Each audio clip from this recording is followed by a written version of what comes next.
Mondays with Dr. Corliss Bennett. Hello, everyone. Now, this is really crazy because as I look out the window, it's still light outside, and normally it's darker. So we rained all day yesterday. Today there wasn't a cloud in sight. The wind is whistling around and blowing everything. And I'm just like, it's still very light. So anyway, the time change is starting to slowly, even though we're in January and today is only the 16th, it's starting to slowly go back to daylight savings time. So anyway, we've got a great podcast for you today. I am excited. I'm going to jump into it in a second, but I'm excited. A couple things. What was I going to say? Oh, a couple things. The I noticed that folks are really starting to talk about mindfulness, mental health. I just heard something on the radio or on TV, Mental Mondays or something. I said, okay, good. People are finally starting to embrace it. And again, like I've said on many shows in the past, COVID really, took that toll on us, and now people are starting to realize it is okay to have a therapist. It is okay to have, to talk with someone about these issues. And in church yesterday, I just noticed it's folks are really, I guess, starting to realize that it's okay to ask for help, and it's okay to have a counselor, and it's okay to talk to your pastor, and it's just okay to be okay, or tired of being tired. I know sometimes I feel that way, just tired of being tired of just stuff, and so much death going on. I lost an aunt in December. My girl Claudia lost 3 people. It's just like, wow, like, man, it is so much going on, but I'm just glad I have a therapist. And so when my dad passed, again, the whole reason why we have Mindful Mondays is due to my dad passing on March 1st, 2020, and then me starting this podcast on actually their wedding anniversary, March 29th, 2021, a year later. I, as an educator from higher ed and believe in the counseling spirit, I ended up signing up with group counseling, which I didn't think was going to work at first. I was a little leery, and individual grief therapy. And when I tell you, ladies and gentlemen, cats and dogs, it is so powerful, and it is so helpful, and it helps you not only just understand your process and how you're dealing with grief, but also understanding that you're not alone. And I was like, that group thing, it's like 5 or 6, it was like 4, 1, 2, 3, 4, 5 of us. By the time we were done, it ended up being 3. Oh, no, it was 6 and it ended up being 3. But it was so powerful because as you listen to, whatever the question was that week, whatever the theme was that week, you could hear, their pain and understanding your pain. And how to deal with it. So anyway, it was very powerful, and I recommend, if you are going through grief right now and dealing with stuff, please seek a therapist. They will help you get your mind right.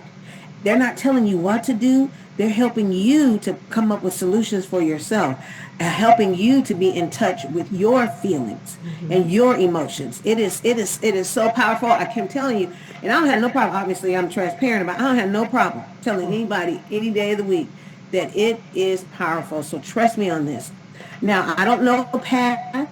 I'm not getting paid by them, even though I should try to get them paid for me. Path, P as in Paul, ATH. Path is a online hold on, let me just make sure I'm saying it right.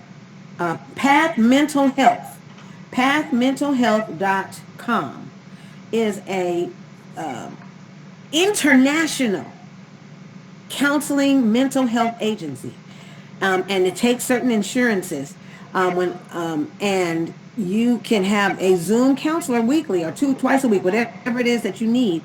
But it's online, so you don't have to have that fear of people watching you. And that was one of the things that when I was working for higher ed, is that mental health piece. they were so overbooked because students felt more private with it being in Zoom and not seeing people walk to the counseling center. I don't know if you remember those days when you're in college and people, you don't want nobody to know you're going to the counseling center and you're trying to duck behind trees.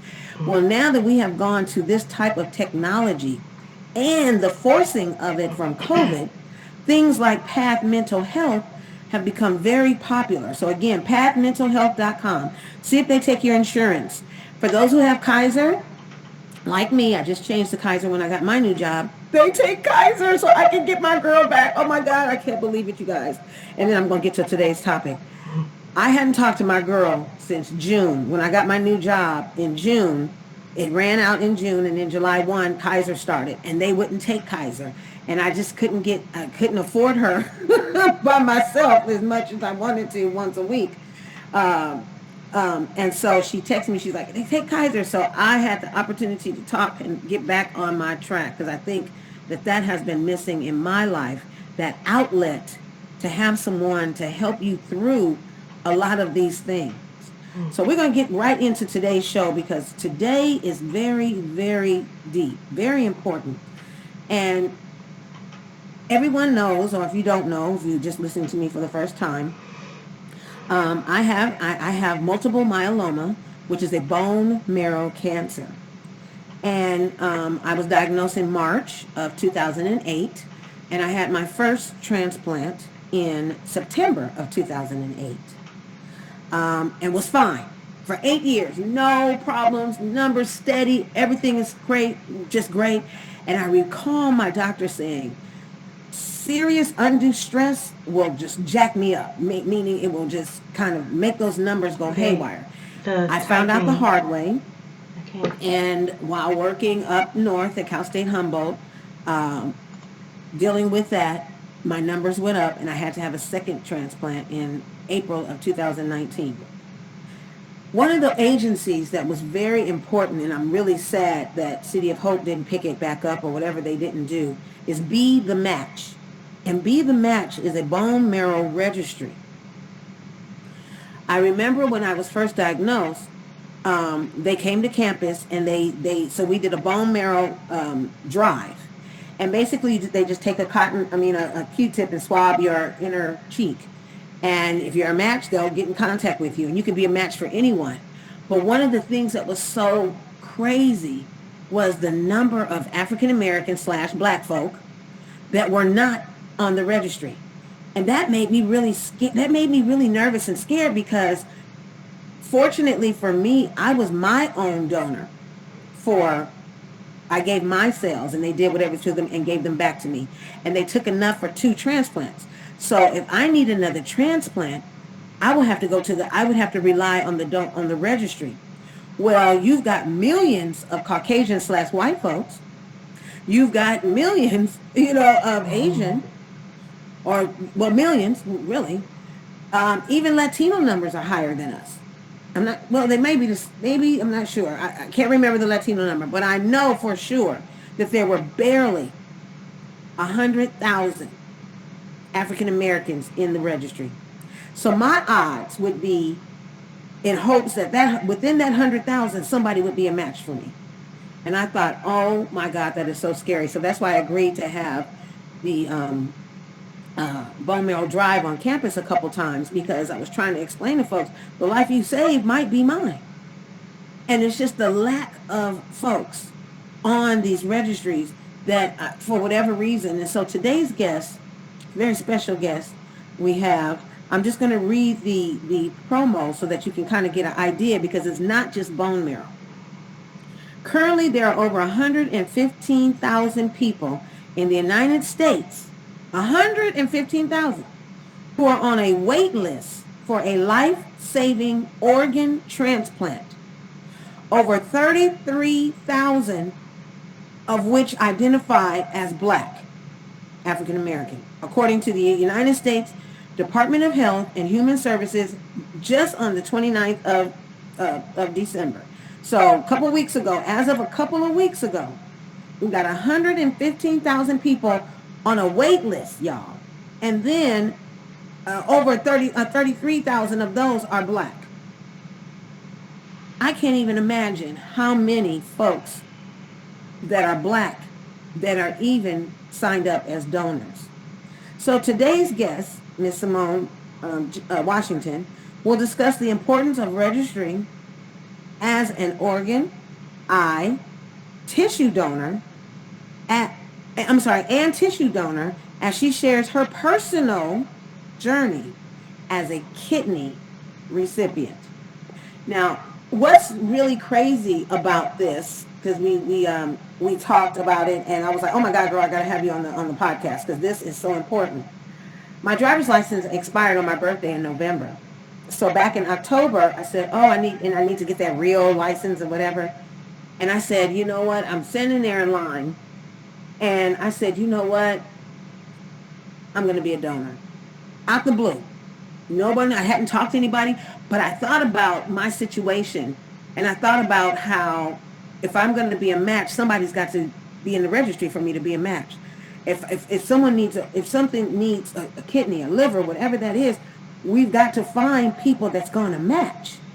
And when you don't find somebody you're going to match, then the inevitable would happen. So I signed up. Now, I can't give blood, so I can never be a part of a blood drive because I have a bone marrow blood type cancer. But my heart, and I don't know, I'd have to check. I mean, I don't know if my liver can be helped. My kidney, I don't know if how that affects as far as the cancer. So I just figure whoever can figure that out when that happens, because I signed up as a donor. And I signed up because I felt like if something, if I'm dead, obviously, I want to be able to give back to whomever. So I have Miss Somone Washington. You can unmute. Oh, you're already unmuted. Hey, Miss Somone. Hi, thank you for having me on your show today. How are you? You good today? Doing good, yes, thank you. A little bit, trying to just kind of regroup. Tell us a little bit about yourself, and then just jump right into the whole. You are a you had a kidney transplant, and so I Yes. want you to share your story as a living, breathing person that was able to get a match. So go ahead and tell us about yourself. Where you grew up? Where did you grow up?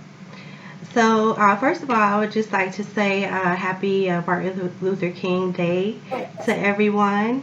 Yes. It's an honor to be on your show, and especially today. So, thank you for having me. I am originally from Miami, Florida, born and raised there. I went to school there. I went to William H. Turner Technical Arts Senior High School. I went to Florida International University, and then I went to grad school at Barry University. And all of that's in Florida. Yes, all of that So is in Miami, Florida. how did you get to California? Well, just later in life, I wanted to explore something else. So the opportunity became available for me to come out here, and I took it, and I haven't looked back. Okay. Yes. But my story of transplantation starts at the age of 24.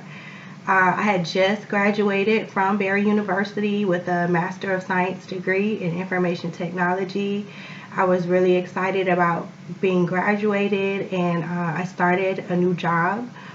And then all of a sudden, I got really sick. I was thirsty all the time. I couldn't keep any food down. I was retaining water. And before this, I had never been sick before. I never needed to go to the hospital for any reason. I had never had anything other than a common cold over the years. So this really just came out of the blue. Hmm. And so I went to the emergency room to be seen, but since I had just started my job, I was in my probationary period, which means I didn't have medical coverage, which led to a 22-hour wait in the emergency room wait area. But once I was finally seen is when I was diagnosed with end-stage renal failure. And that Hmm. means that both of my kidneys were working at about 10% at that time collectively. And so they treated me at the hospital. I stayed there for 2 weeks. They put me on some medication that kind of stabilized my condition for about 2 years. But then after that, I had to start dialysis. I was very afraid to start dialysis. I didn't really understand what it meant, but once I got started, it wasn't as bad as I was imagining it to be. Um, and then as I was starting dialysis, I was also starting the process of getting qualified to get on the transplant list. So there were almost 30 different tests that I had to complete in order to prove that I was otherwise healthy in order to be placed on the list. So if you can imagine, it was about 38 different tests and doctors that I had to see. So it took a while, making appointments and getting the test done and waiting for the results. It took about a year to finish. And once I did finish, I was placed on the transplant wait list, and then a few months later I started to get calls for possible matches. And Okay, so I'm sorry. Hold on. sure, Let me rewind. sure. Okay. So you have to prove to them that besides the kidneys that you need, everything else is okay. Correct. And the idea behind that is that they don't want to give a kidney or an organ to someone who has another pre-existing condition that might ultimately take their life or affect the kidney. I don't want to say that they don't want it to be a waste, but they just want to make sure that you have the best possibility that the kidney will not reject, that it will work well for you, and that you can move on with your life in a healthy way. So that, So so that process of proving that you're okay otherwise yes. took another year and almost another year and a half. Now, in the meantime, you having issues still with your kidney. Yes, so I was on dialysis. So by this time, I was an elementary school teacher. So part of why it took so long to finish is because I was working full time. Because as you know, just because I got this diagnosis doesn't mean that life stops. The bills are still coming. I still got to Right. pay the bills. So I was working. So I was working full time. And then after work, 3 times a week, I would go to get my dialysis treatments, which took 4 hours at a time, 3 days a week. So in between doing that, I would have to make my doctor's appointments to get these tests done. And then you would wait for the appointment to come, you would take the test, and you would wait for the results, and then you would submit them. And so that's why it took me a year to get through the list. But you do have the option of being deemed disabled. So you don't have to work if you're on dialysis. There is an option to get like disability. But I was 26 years old at the time. I didn't want that. I wanted to work. I felt like I was strong enough to do that. And so if you're not working, then you would have a little more time to do that. So maybe it wouldn't take as long. But that's how long it took me. So so once I got on the transplant list, a few months later, I did start getting calls for possible matches. And so what happens there is the hospital will call about 4 or 5 people who are close matches for the kidney. And then all of us have to go into the hospital to give blood one last time to see who of the 4 or 5 people are the closest match. And then whoever that is, they get another call later in the day to say, this is your match. You go in and you have your surgery. So I got about 6 calls over a few months' time. And each time someone else was a closer match. But the seventh call that I got on November 17th, 2010, so this is now 5 years since my original diagnosis, I was called and it was a match for me. And so they called me at like Okay, 9:30. I'm sorry. I'm sorry. Sure. I just want to make sure. So you had people that were close, but it wasn't close enough. Yes, so Is that they what call, you said? they call a few people for the one kidney that becomes available, and so we all have to go the same day to give Oh, blood, and they test all 5 people, 4 or 5 people, and whoever is the closest one, got they you. call Okay. back because they want to take every precaution to make sure or to try to ensure that the kidney transplant will be a success, and so that's part of their process. So you're saying You're one of 5 patients vying for this one kidney. Yes. That is off. Wow. Yes. Okay. Okay. So that's what you're saying. So then the 5 of you would come in for this kidney, and then whoever's closest will get that kidney. Yes. And you did that several. You had several cycles of that, almost, almost, Yes. almost. Yes. Oh, So that is so off the chain. That is off. by the fourth call, I was just like, okay, I don't know. I had gotten familiar with the nurse who would always draw our blood, and I would just be like, okay, I'll see you next time. And she would be like, no, this is your match. I won't see you anymore. And we did that like 2 more times. It was a total of 7 times. So if you can imagine being called in the morning and say, hey, it's a possible match, and you're like so excited, you rush down to the hospital, you give your blood, then you have to wait 4 to 8 hours to get a call back to say yes or no. So you're like waiting all day, your nerves are wrecked. I'm at work just waiting, waiting, waiting. Sometimes they forgot to call me. I had to call them like, hey, what happened? But then, those were the times where it wasn't a match. But finally, the seventh call, November 17th, 2010, 9:30 at night. So I'm at home watching For Colored Girls. I don't know if you saw that movie, but Janet Jackson was in it. Like all-star cast. Anyway, I'm watching the movie. It was a very like emotional scene. I don't want it to be a spoiler, but I think most people have seen the movie by now. But Michael Ealy's character was it was a scene where he was with his toddlers, and I'm not going to say any more than that, but it was a very emotional scene. I was in tears, and then I got a phone call. So the nurse called me, and she was saying, we have your match. But I wasn't really processing what she was saying because I'm in tears at what I just saw on the movie. Right, And then right. she was like, we need you here by midnight so you can check in for your transplant. Okay, so wait, wait. So they're calling you at 9:30 at night. And you're supposed to be at the hospital like within like a minute, A couple of hours, yes. 2 hours, whatever. Yes, yes. And this would be the day where nobody was answering their phone. My Oh, parents didn't answer. I left a voicemail for them.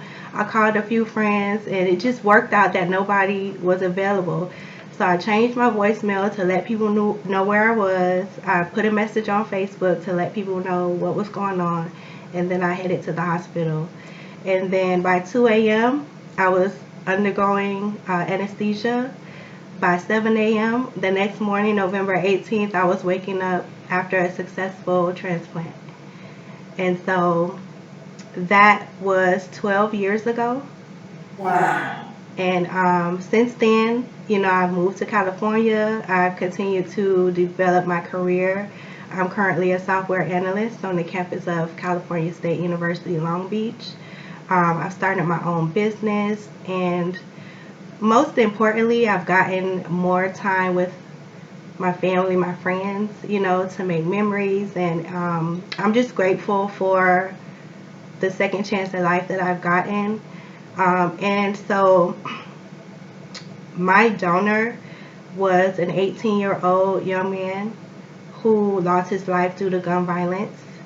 And his family made the decision after losing him to donate.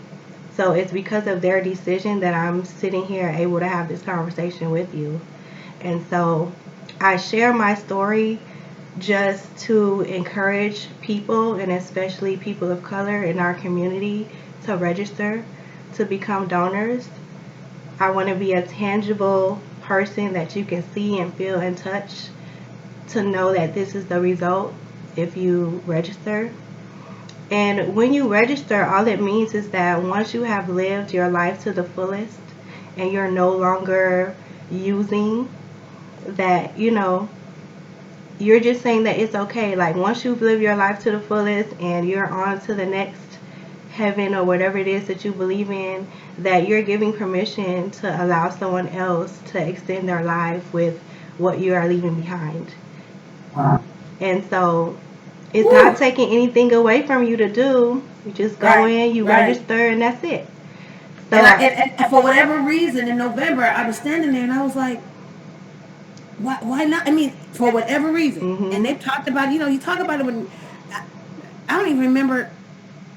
I guess maybe as a kid, but not really. They Mhm. don't really talk about it in health class, and they don't really talk about it. And so I was just like, no, I'm good or whatever. But for whatever reason, this past November, I was like, if something, like I said, I know I can't give blood because Mhm. of my cancer, but I wonder if my kidney is something they can use. If my heart, heart Mhm. transplant. Mhm. Uh, now, okay, so wow, wow.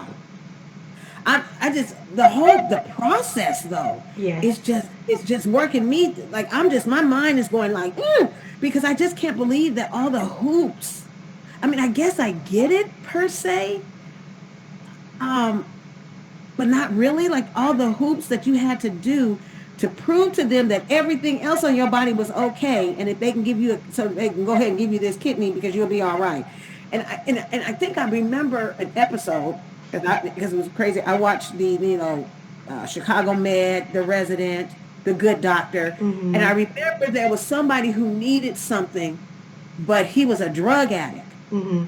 It was like, and I know you said the word. I don't want to waste it, but that was the same thing that I was thinking, and that the doctor, whoever that star was thinking. It's like I'm not gonna. I know he's up higher on the wait list, but then we've got somebody who's a little girl or something. It was something where Mhm. they had to make a choice, and it was like this person is a damn drug addict, Mhm. and so why would we give that? Again, this was on TV, but it's Mhm. real. Sounds like it because it sounds like they have to do all this. Like you had to go through all those different things to Mhm. show you were good. I'm sure that whatever this was, I don't know if he became a drug addict later, whatever the case may be. I don't remember. I just Mhm. when you said that, it made me go back to that episode of them trying to contemplate who to give that organ to and who was going to be successful with it later in life. Are they going to see he going to still continue to be a drug addict? Where is this somebody, a teenager or whatever it was? But that is so So, mind blowing. so the thing about TV shows is that on the one hand, it does bring awareness to the need, but sometimes they don't do a good job of representing what actually takes place. Right. Um, because that's not how the decision is made. As I shared with you, like we have to give blood the day of the kidney being available, and then the blood work decides, the tissue matches decide, like the science decides who gets the match, not people who, yeah, it doesn't happen that way. But again, like you said, television kind of brings awareness. Mhm. And then the other piece too, though, when this kid who lost his life, whose parents whose parents decided whatever they're at that particular point to give it. Because Mhm. there's people who actually assign it from your driver's license, Mhm. and then there's the accident that happens in the hospital where the parent has to make that decision, because that was another episode as well, where the parent needed to make a decision to save somebody else. And so that's what happened with you, that this happened to be the perfect match for you. Yes. So this is another reason why we encourage people to go ahead and register to be a donor, so that if you can imagine like what the family was going through at the time, losing their loved one and then having to make a decision like that in the moment. So Mhm. you could help the situation, God forbid anything were to happen to you, that you would at least lighten the burden on your family members not to have to make that decision on your behalf. Like if this is Right. something that you want to do, you go ahead and register and let that be known. And so they can focus on grieving, at the time instead of grieving and making this decision, right? And Right. so he was 18 years old, and so the family made the decision. They could have very easily have been um, saying like, you know what, we can't handle this right now. We're grieving. We can't. We're dealing with the loss of our son or our loved one, and so they could have very easily not have made any decision, and then maybe I would still be waiting, right? So I am grateful for the fact that the family was strong enough in that moment to even consider, and then also deciding to say yes. Talk about the dialysis piece. Like what, from what is that the way that it cleans the kidney? Is that process? Yes, so what our kidneys do for us naturally is that our blood processes through our kidneys, and it's a way to get our blood cleaned of toxins that we get from the environment, that we get from the foods that we eat, or things that we drink. Our kidneys cleanse our blood. And so dialysis is a machine that mimics what our kidneys do. And so it's a process of cycling our blood out of our body into a machine that has a mixture of chemicals that simulate the cleansing that our kidneys do, and then it cycles the blood back into our bodies. And that's part of the reason why dialysis takes so long, 4 hours at a time, is because you can't be without a certain amount of blood before you pass out or something, right? So it's a slow process of taking the blood out of your body through the tubes that they connect you to the machine with in your arm. You'll have either a fistula, which is a tying of an artery and a vein to make a wider passageway for your blood to flow out, or you'll have a graft, which is an artificial tube that's surgically inserted into your arm. Either one of those, there would be needles put in your arm to connect you to the machine. Then you get the blood cycles out into the machine, gets clean, cycled back into your body. 4 hours at a time, 3 days a week. And you did this you did this. I did this for about 14 months, which is a relatively short amount of time.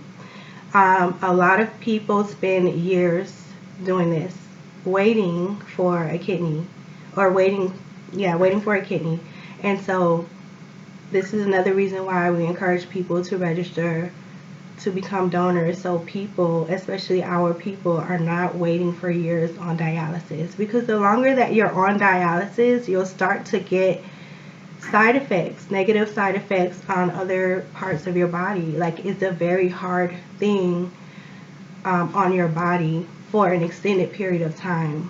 So luckily for me, I was on for a short time, and I was also younger, so I didn't experience those effects. Wow. Okay. Corliss, can I say something? Sure. My dad was on dialysis.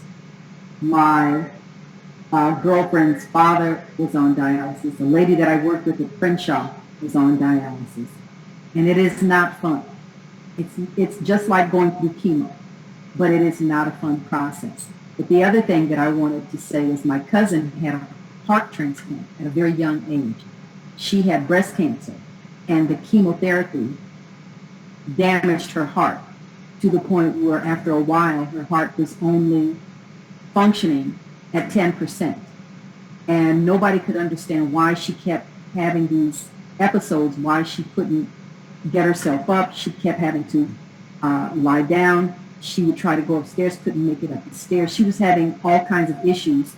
And they finally put her in the hospital, and she had to be in the hospital and wait for a heart. And she was not well enough to be at home. So when the heart became available, it was in the middle of the night, and they just said, we have a heart. There was a car accident. I don't need to say the rest. And they had a heart for her from a younger person. And that person gave her the heart. And they had to go through the family. And my cousin stayed unconscious for more than 10 days. And I would go up to Cedars to see her. She has no recollection of what happened within that period of time. Wow. And now she's doing fine, but all of a sudden she's having issues with getting sick. We don't know if the heart is now rejecting. We don't know what's going on, but she's having issues, and she stayed in the hospital this time, 2 weeks ago, for more than a week. Wow. So it's almost, and I don't know, Somone, I'm thankful that you're still here and able to talk about it, but don't know what's going on. But one of the things that is so necessary is that when these transplants take place, people need to understand you have to be more than vigilant. in taking care of yourself. Absolutely. You have to be more than vigilant. And we've got somebody else on your show, Corliss, who also has had a transplant. I haven't gotten permission from him yet to introduce him, but I wanted my father's organs donated, and my sister said no. And if one person in the family says no, then they don't do it. Wow. Let's talk about the donation. I know we were talking about just the whole piece of the lack of Black folks that don't do it. So, for example, her sister said no, so they can't do it. Or they didn't do it, I should say. Talk about that, Somone.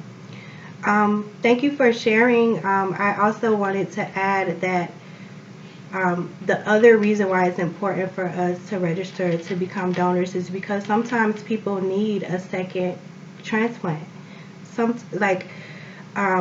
These organs are not necessarily made to last forever. So like I've had a successful transplant, people have had successful ones, but even if you are vigilant and being as healthy as possible, eating right, exercising, and all of these things, like there are extenuating circumstances where you may need a second transplant.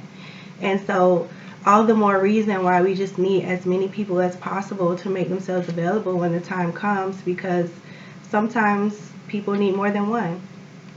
I know several people that have had second and third transplants because of whatever the reasons. But I did do some research. I interviewed a few people in my circle of influence to find out from them, like, what are some of the apprehensions that Black people have about registering to become donors. And the things that came out of those conversations include lack of education surrounding like what it really means to become a donor.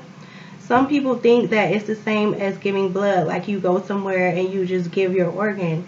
And it's just like, no, that's not the process. The process is once you have lived your life to the fullest, you're just giving permission that your organs, your skin, your eyes, whatever it is you want to donate would be made available to someone else. It's not something that you do while you're living. It's after your life is over.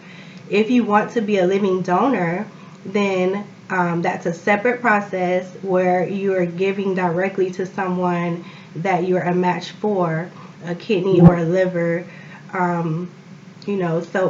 So just to be clear, like we're asking you to register as a donor after your life is done, that it can be used. So things like that, like people just don't have a clear understanding of what it is we're actually asking when we're asking them to register. And also people want a more clear understanding of like what it means, what the process is, what happens. People sometimes believe that if they register, then the doctors won't do their best to save their life if they were ever in a situation where they needed medical attention. And so the truth of the matter is that the EMT doesn't ask for your driver's license when they come to help you. No one in the hospital knows that you're on the donor list. The donor list is completely separate from any of the medical facilities. It's housed at a particular organization. And so when someone is at the point of the end of their lives and either they know once the person is at the end of their lives, then there's a phone call that's made by the medical facilities to the organizations that have the list to say, is this person a donor or not? And so the hospitals have to call to find out whether you're a donor or not. They don't know beforehand.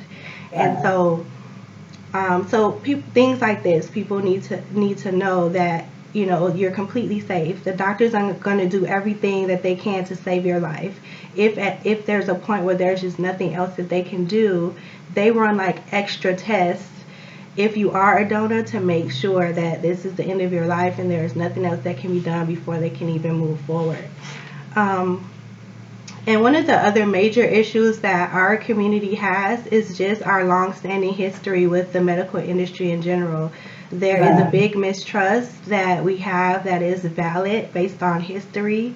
Um, things like the Tuskegee syphilis test, Right. Right. um, the Henrietta Lacks situation, the forced sterilization of women, both black women and Latina women over the years. Like, these are the things that came up in our conversation as to why people don't want to register. And even though that history happened, it's valid. That is something that, the medical industry did do to our people. Um, it's really sad that this, unfortunately, like, this is stopping us from helping us in this particular lane, in this situation. And so just understanding that the only matches for us are us. Like, white people, we can't use their organs. Like, we have to be matched by blood type, by tissue type, and a lot of other factors. So if we are not registering as donors, then we, black people, are then on dialysis longer. People are dying, waiting, you know. And so we just have to believe that what we're doing is right, and that we would want to help someone in that way. Wow. Some people believe that their religion doesn't approve of organ donations, when in fact most of the major religions in our country and in other countries do support it. It's seen as an act, a selfless act of service. Um, I'm a Christian, and we have scripture that says, laying down your life for a friend. And it's like, so this is like the ultimate act of service. Like, once your life is over, you are then helping someone else to continue to live their life. So different things like that. I mean, I could go on, but these are some of the reasons that people are apprehensive about registering. See, I wonder why that's not taught in school. I mean, we don't, a lot of stuff is not taught in school anymore now, Mm-hmm. but I mean, I don't recall it being taught when I had health class. I remember birth control being taught, Mm-hmm. for sure. Mm-hmm. Um, and I took heed to that. But I mean, the way you put it and how you said, it's like you are giving of yourself after you have lived your life. And I think that's the piece that people, I don't know why, that's the piece that people are scared of or something, for whatever reason. Some of our people say, I want to leave this world the same way I came in. I want to leave with everything I came with. And I say in response, like, that's not the process, though. Like, you're not going to leave with it. They're not going to bury you with your organs. Like, it's going to be taken from you anyway, so why not give it to someone to use? Oh, wait a minute, I didn't know that. They take your organs? Well, there's an embalming process, right? Like, we don't go with it. We don't go with it. You're kidding. Yeah. So what do they do with everybody's organs? I don't, that part I'm not sure, but it's not going with you. Wow. So it's just another reason to just go ahead and sign up. Let somebody else use it. Even if it did go with you, it goes with you. It's not doing anything, right? So you're just, there's a better outcome. There's a better way to use it. And it's not just one life. You can save up to 8 lives, and you can enhance up to 50 other lives, because depending on what happens, you have 8 organs that you could donate. You have tissue. So you have skin for skin victims. Like, this is how you help them heal from burns. There's tissue that you can donate. Um, when you have dental work, like, that's bone that you're donating. There's just so much, so much. Wow. And people also believe that maybe they can't have an open casket, during the funeral if they're a donor. That's also not true. Um, Special care is taken so that you can, have your clothes, and there's no evidence of your donation. You can have your open casket if that's what your family prefers. There's nothing preventing that if you are a donor. Um, like I said, I could go on, but there's really no reason to do it. And of course, I'm advocating for it because it's what saved my life, and I just know how many people are waiting and on dialysis for extended amounts of time, which ultimately causes other issues for them. And we can just help to prevent all of that for someone else. Just to go back to the dialysis piece, I just want to make sure I heard you correctly. hmm You're saying this process takes the blood out of your body, hmm your Yes. entire body. Not at once though. That's why it takes 4 hours at a time to complete. Right. So the way that you get connected to the dialysis machine is that there are two tubes that are inserted by a needle, by two needles, and these needles are similar to the needles that they use to draw blood, except they're a lot bigger, right? So they stick the two needles in your arm, and they wrap it up so it's secure. And these two needles are attached to the tubes, and then the tubes, however the machine works, I don't know the science of it, but the machine draws a certain amount of blood out of your body. It gets cycled into the machine and cleansed out through the chemicals, and then it gets cycled back in. So one tube is cycling the blood out, the other tube is cycling back in. And it's a constant process over the 4-hour period so that there's not too much blood out of your body at one time so that you won't pass out, but that it can just cycle through to get cleansed. Wow.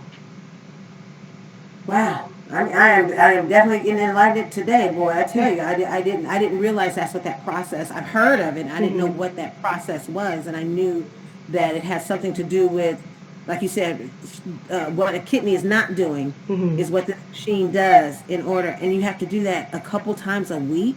3 times, at least 3 times a week. So people go in either Monday, Wednesday, Friday, or Tuesday, Thursday, Saturday. There's also the option of doing dialysis at home. There's a little box that gets surgically installed in your stomach area, and then there is a way that you can do it. It's called peritoneal um, dialysis. And some people who have really active lives choose to do that instead, and it lets them be more mobile, like they can travel more and do all of these things. I personally didn't feel comfortable going that route because I just felt like there was no way that my house could be as sterile as the hospital. And like, even though they train you for like 6 weeks on how to do it, 6 weeks of training versus all the medical training that the dialysis nurses have gotten, I just felt like, it's not, it doesn't compare. So I personally felt more comfortable going into the dialysis center to get treated. I was with a DaVita at the time that I was doing dialysis, and their nurses were amazing. They took an amazing amount of care with me. I felt that they were my second family, and they did an amazing job. And so I fully support DaVita and going into the center. But some people, that there is an option to do it at home, to do it yourself, and some people do well with that as well. Wasn't there? I felt like there was something on the ballot that had something to do with dialysis this past time. Yes, there was something regarding requiring having like medical doctors on site at every dialysis center. Um, I voted against that because since I have gone through dialysis, I understand that there was not a need to have a doctor on site at all times there. The medical staff, excuse me, the dialysis nurses are fully equipped. There are a lot of people there to treat us. And there's a case manager. The doctor is on call if there's any emergency, but there wasn't a real requirement that a doctor be there. Mm-hmm. So I voted against that. I didn't feel like it was needed based on my experience going through dialysis. And I voted to have the doctors there only because of my father's experience. Mm-hmm. And my father was at DeVita in Surprise, Arizona. Mm-hmm. And my father left this earth at 92 in March. So he Wow. was quite a number of years older than you. However, I always felt like the doctor needed to be there, one, because my father was much older. Mm-hmm. And there were times that I had questions and I couldn't get those questions answered by the staff that was there. So it's six of one, half dozen of another. And the way that it was promoted, that ballot measure, 29 and 30, they made it seem like that the dialysis centers were going to close down Okay, all if a right. doctor wasn't there. And just as you said, Simone, it's highly unlikely that the dialysis center would close down because the doctor wasn't there, but they certainly promoted it that way. Yeah, that's why I asked about it. Do you remember Yeah. what happened? Did it pass? Did it not pass? It passed in favor of the doctors being there. It passed in favor of the doctors being there. So they wanted to throw most of the control over to PAs and nurses and others, rather than having doctors there all the time. And at DeVita in Surprise, Arizona, the doctor wasn't there all the time. But there were times when my father had to go from DeVita and be admitted to the hospital. And I think it wasn't DeVita. I think a lot of it was my father's doctor. He was negligent. So it doesn't, I was not able to tell if it was DeVita or if it was my doctor, but if I had to bet, it would be the doctor that was negligent. So I understood both sides, and I understand what you're saying, Simone, because you for some reason, for some cases, the doctor needs to have access to that patient, or the patient needs to have access to that doctor. But depending on the doctor. So it's really depending on the doctor. So let me ask this: what can we do? Like, are there organizations? Are there, I mean, are there people talking to our community about this? Because I mean, I know they're not. I mean, I can just answer that question. But I mean, what? I don't know. I'm just blown away by the whole shebang here. Like, it's just amazing. I had no idea of what, the steps that you shared that you had to go through just to get to be on a list, to get a kidney. Yeah. I mean, I understand it per se, but wow, that just, oh my God. And then I mean, are there organizations that are out there doing something to educate us? Is So, that something? yes, Like, so there is one organization called One Legacy. I'm an ambassador with them, and they're a public education organization, and they do different tabling activities, different events. We go into hospitals, we talk to nurses about their role in the process. We have ambassadors to high schools to talk to high school age students about organ donation, which, by the way, kids can register as well. They just need their parents' consent, because at the end of the day, we have kids on the wait list as well. And so, in fact, we had a float in the MLK Day Parade here in LA today. I was a rider, and so that was another way that we were just promoting organ donation and giving information. And so we're always out in the community sharing our stories and answering any questions that people might have that maybe they didn't feel comfortable asking in any other space. Sometimes if people see faces that look like theirs, then they are more willing to have the conversation.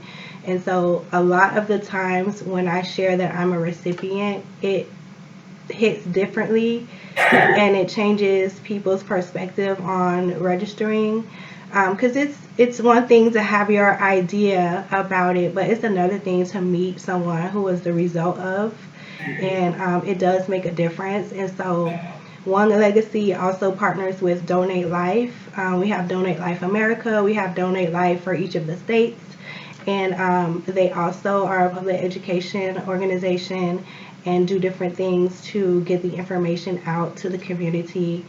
They both have websites where you can register as a donor, so you don't have to physically go into the DMV. That is an option that most people know about, but there are several websites that you can also register. And so you'll be on the registry, and the next time you go and get your driver's license updated, the pink dot will be there. But even if the pink dot isn't on your driver's license and you've registered, you're already on the list, and then you're good to go. Wow. Wow. And like you said, we have so many challenges because, like you said, with historically with health, I mean, it goes back to the mental health piece. But historically, that Tuskegee incident was so cold-blooded, like, our ancestors are like, I'm not going nowhere near a doctor. And unfortunately, it has trickled down into the community. And so just to get people, I talk about this all the time. I have a doctor for everybody. I have a doctor for every body part. That's right. That's right. And I still got cancer. Okay? But you were able, but you caught it early enough for it to be treated. As soon as it happened, Yeah. bam, transplant. Bam. So it was still beneficial. If I'm going every 6 months to get my teeth cleaned or whatever, you get your teeth cleaned twice a year, whatever, with the dentist, or going to get a physical once a year, or getting a mammogram once a year, or fellas getting your prostate checked once a year. Colon. So I'm doing colon. Yeah, I just did a colonoscopy, my first one, and I didn't feel nothing. It was just like, it was like what do you call it? It was like it was a nice nap. I've gotten mine too. It's a nice, they nice had nap. everybody lined up, and it was just like, as soon as I woke up, they was like, we need this bed. Take care. And I was like, damn, can a sister just? It was like a running meal. I mean, no joke. But that just lets you know how efficient it is, how safe it is, and how it's needed for you to do these things. So if I'm getting colonoscopies and I'm going to the dentist 6 months, and I actually go 3 times a year. And what I found out was with my bone marrow cancer, bone, my teeth are recessing from the gums, which means you end up getting either more cavities or whatever. So I was just wondering why I kept getting root canals. I'm like, why do I always need a doggone root canal, Dr. Curtis? Damn. I said, and then when I go for my checkup, I said, you tell me I don't have no teeth left to have a root canal, But it's just, but what we found out was because of like you said, things happen, and so because I have that bone marrow cancer, my teeth, my mouth is being affected by the cancer, and and I was like, oh wow, we were talking about this. So for example, I had a tooth that needed to be pulled, and they were going to do an implant, but the doctor was like, I can't do an implant because it won't hold because of your cancer. But I got a hole in the back of my mouth back here, which is fine. You can't see it, but I mean, like, everything goes on, kind of builds up from other stuff. And so that's why it's so important for us to go and get checked. Again, I have a doctor for every body part, and I still got cancer. So what about you out there who ain't doing nothing? Ain't no telling what you walking around with. And then when you find out, it's too late. You find out in August, you're dead in December. Ridiculous. And I know somebody that happened to, which is prostate cancer. And it goes quick. But if you're not on top of your game, and you have to be an advocate, you are your own advocate. Yes. And if you go in there and you don't want to, you go to the doctor, you all shy, you don't want to say nothing that really hurts because you're scared it's going to be something, what's the purpose?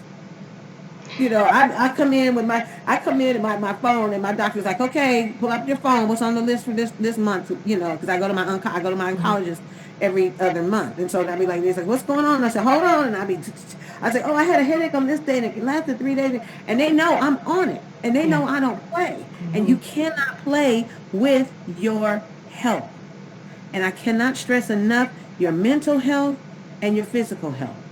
And I cannot believe that you said you were fine and just all of a sudden your body just fell apart out of the blue. The doctors still do not know what caused it. They have no idea. I know that our community is plagued with diabetes and high blood pressure, which can kidney failure a lot of the time. So we are the ones that are at the dialysis center more than other ethnicities. We are the ones who are waiting, and we're waiting the longest because there's not enough of us who are donating. So we really do have to help each other. We really do have to be our own advocates and support each other through this. And the thing about the prostate is a lot of men are afraid of the exam, but technology has it so that it's actually a blood test. If your numbers are of a certain number, then they know you're fine. And if the number is a different number, then they do the test. So you don't have to be afraid of the test. It's a blood test right now. Before we go, give us the name of those two orgs. I want to write it down. You said the late one something? OneLegacy.org and DonateLife.net. You can register to become a donor at either website. All right, ladies and gentlemen. So it's time for you to get on the good foot for real. Like, this is ridiculous. We have got to take better care of ourselves and think about others in our community. So again, thank you so much, Somone, for sharing your story. I am like totally blown away and enlightened by this whole situation. And I appreciate you sharing your story with us. Again, folks, onelegacy.org or donatelife.net, where you can register yourself to be a donor. And or I'm gonna talk with you more off scene here to see what I can do, because I get it. I mean, I get it.